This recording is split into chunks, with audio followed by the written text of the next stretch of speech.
In today's show, Governor Newsom threatens to sue over troops in Portland. A snowstorm traps hundreds on Everest, and the year's best advent calendars are already here. Plus, a sword standoff in Kansas, balloons carrying cigarettes grounding flights in Lithuania, and diners are filling pockets with ketchup. And here's today's trivia question. What inspired the classic Eminem slogan, "Melts in your mouth, not in your hand"? The answer will surprise you. It's Monday, October 6th. This is the Flyover Podcast. Welcome to the Flyover Podcast, taking you above the noise for an unbiased, high-altitude view of today's headlines with daily coverage that's honest and refreshing. Let's cruise the news and land the facts.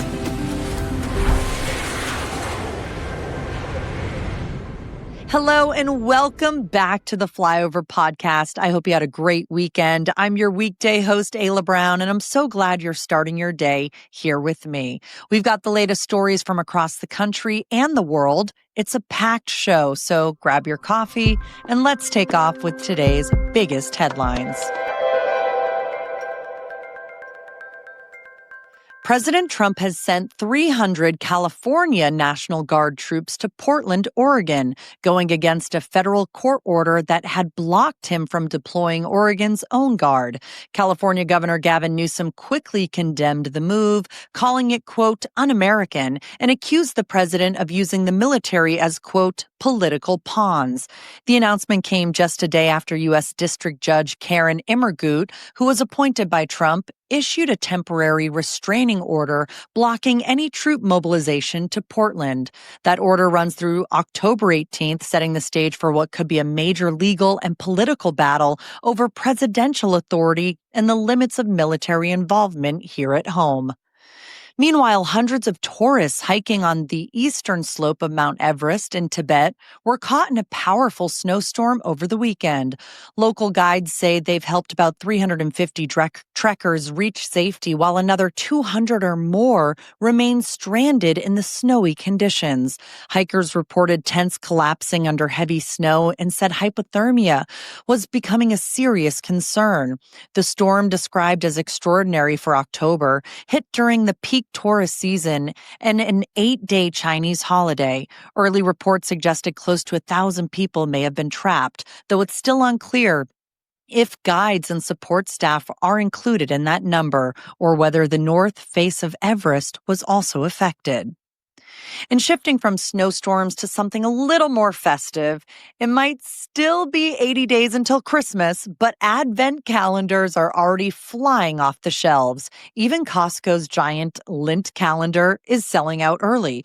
For kids, there are themed favorites like Lego's Minecraft and Star Wars sets, Bluey book bundles, Squishmallows collections, and the new Magnetiles Micromags calendar. If you're shopping for something more high-end, Town & Country released a list of 38 luxury advent calendars for 2025, including Anthropologie's 24 Days of Beauty, Jo Malone's cologne set, and Flaviar's whiskey calendar. For more affordable options, though, Southern Living shared its list of 42 favorites. Can't believe I'm saying this, but now's the time to get yours before it's too late, and we've linked them in today's show notes. Here's what's happening in politics. First, President Trump spoke Sunday to thousands of sailors at Naval Station Norfolk celebrating the Navy's 250th anniversary. He was flanked by First Lady Melania Trump and Defense Secretary Pete Hegseth and used much of the speech to praise naval strength and pledge continued investment. Critics say the event had the feel of a rally, especially amid the ongoing government shutdown, which has left military personnel working or waiting without pay. Meanwhile, Health Secretary Robert F. Kennedy Jr. is pushing a new twist in his Make America Healthy Again agenda by ordering agencies to develop alternatives to animal testing for drugs and chemicals. It's part of his broader effort to bring more humane science into federal research, though some in the scientific community caution that banning animal research entirely could slow medical progress. More on this in today's show notes.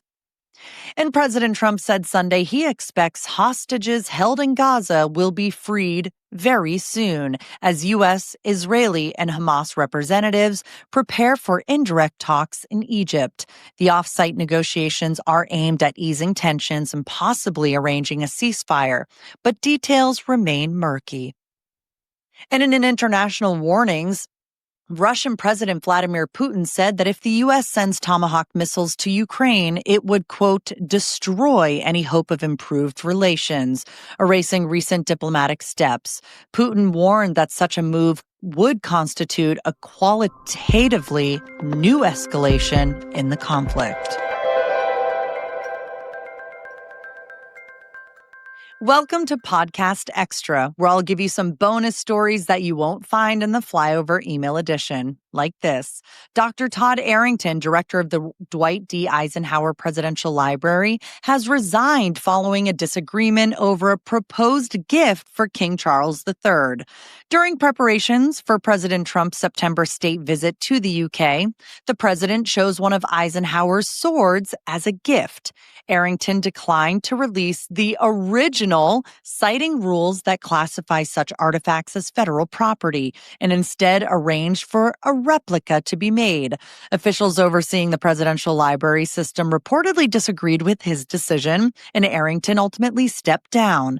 Sources indicate that broader tensions within the archives and library network also played a role in his departure. Arrington said he valued his work and would gladly return to the role if given the chance. Lithuania shut down Vilnius airport after up to 25 small hot air balloons carrying smuggled cigarettes entered its airspace from Belarus late Saturday. I'm not making this up. The insurgent disrupted 30 flights and affected about 6,000 passengers before operations resumed early Sunday. Authorities recovered 11 balloons containing roughly 18,000 packs of cigarettes, part of a growing smuggling trend using balloons instead of drones. The event came as Europe remains on alert after recent Russian-linked drone intrusions into NATO airspace. Lithuanian officials said the balloons were not considered acts of sabotage, but highlighted ongoing security concerns along the border. And as prices climb, some fast food customers are turning condiment stations into supply stops. It's a habit now dubbed pocket packing. Restaurant owners say people are taking far more than what they need, from ketchup and sugar packets to straws and napkins, and it's starting to add up. One Dunkin' Donuts owner in Massachusetts says he sees it daily, while etiquette experts note that what feels harmless is ultimately theft that drives up costs. Some businesses are considering limiting access or adding "take only what you need" signs to discourage hoarding. The trend has become a small but telling reflection of how inflation and changing norms are reshaping everyday behavior. Coming up, American Airlines loosens luggage rules, Mark Sanchez lands in legal trouble, and the first supermoon of the year shines bright tonight. Big thanks to our sponsor, Native Path Collagen. Made with only type 1 and 3 collagen, the two types that make up about 90% of the collagen in your body. It supports your skin, hair, nails, joints, and gut without unnecessary fillers. It's a single ingredient formula, third-party tested for purity, and completely flavorless, so you can mix it into anything. Maybe your coffee, smoothies, soups, you name it. Native Path offers amazing bundle deals, and with this special link, you can grab 3 or 6 packs at a fraction of the price of other brands. And I know this too because I have used this link and bought some more for myself and for my mom, and we both use it every single day. Over 4 million jars sold, 100 million happy customers, and one 365-day no-risk guarantee. So go to getnativepathcollagen.com/flyover to get yours today, or click the link in the show notes to purchase yours today. In finance, new data shows that 15 states have now surpassed their pre-pandemic 2019 housing inventory levels, which signals a shift in power toward buyers in those markets. And many of those states' home price growth has already started to soften or even decline. You can see all of the 15 states in today's show notes. Meanwhile, Bitcoin just smashed another record over the weekend, topping $125,700, which edges it past its previous high from August. That surge reflects renewed momentum in the crypto market. And in air travel, American Airlines is doing away with metal bag sizers at the gates. I'm sure you've seen them, and they are very annoying, especially if your bag is like this much too big. Anyway, starting October 6th, which means that agents will now rely more on judgment instead of the rigid metal frame. Still, lobby bag sizers will remain in place, and the airline says it will err on the side of the customer if a bag is only marginally oversized. Yes. Now for some international news. Here's what's happening beyond our borders. First, billionaire populist Andrej Babiš is poised to return as Prime Minister of the Czech Republic after his party won the most votes in the weekend election, though he'll need to build a coalition since they didn't secure a majority. In fact, Babiš's ANO party took about 34.5% of the vote, earning 80 out of 200 seats, meaning he must reach across the fringe parties to govern. And Hurricane Amy is slamming the UK, forcing the Dunhill Links Pro-Am in St. Andrews, Scotland, to be shortened to 54 holes. The storm has brought heavy rain, high winds, and widespread disruption across much of the country. And Syria held its first parliamentary election Sunday since the overthrow of Bashir al-Assad. The vote, conducted under a transitional system, did not include all provinces due to security concerns, and some members will even be appointed by the interim president rather than elected. In sports, here are some highlights from Sunday's NFL games. The Broncos pulled off a 21-17 comeback win over the Eagles, rallying from a 14-point deficit in the fourth quarter. The Colts dominated the Raiders 40-6, with Jonathan Taylor scoring 3 times. And the Texans crushed the Ravens 44-10 as C.J. Stroud threw 4 touchdowns in Houston's first-ever win in Baltimore. Over in London, the Vikings edged the Browns 21-17 thanks to a late game-winning touchdown from Jordan Addison, while the Saints beat the Giants 26-14 after 5 straight New York turnovers. The Cowboys topped the Jets 37-22 with strong play from their backups filling in for injured starters. You can find the full box scores and details from every game at jointheflyover.com. Speaking of football, former NFL quarterback turned Fox Sports analyst Mark Sanchez has been charged with 3 misdemeanors following a violent altercation in Indianapolis. He was hospitalized with stab wounds to his torso after confronting a 69-year-old truck driver late Saturday over what officials say started as a parking dispute. The driver claims self-defense, citing use of pepper spray and stabbing Sanchez when he felt threatened. Sanchez faces charges including battery causing injury, unauthorized entry of a motor vehicle, and public intoxication. Meanwhile, NFL legend and current Colorado head coach Deion Sanders says he's likely dealing with blood clots in his leg. That's on top of earlier health issues this offseason, which already caused him to miss significant portions of team activity. He's now working closely with medical staff, and the team says they'll monitor him closely to ensure he's safe moving forward. In science and technology, the White House and Texas lawmakers are pushing to relocate the Space Shuttle Discovery from the Smithsonian in Virginia to Space Center Houston. Supporters say Discovery belongs in Houston, the home of NASA's astronaut corps, and mission control. But critics warn the move would cost too much money, risk damaging the orbiter, and reduce public access to the artifact. In fact, the Smithsonian estimates the full transfer could run between $300 million and $400 million, far more than the $85 million earmarked in legislation.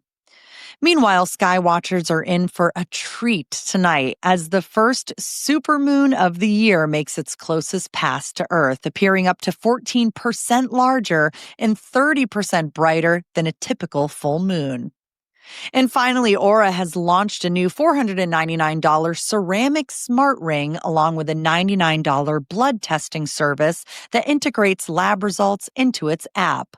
Through a partnership with Quest Diagnostics, users can get more than 50 biomarker readings like cholesterol and blood sugar matched with data from their ring to help correlate lifestyle habits to results. Here are some lighthearted stories for you today.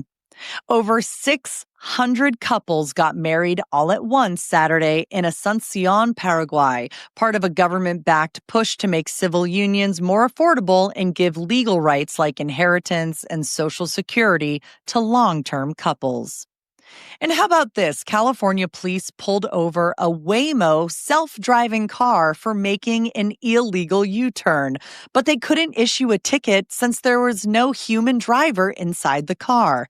The officers called it a glitch and contacted the company directly.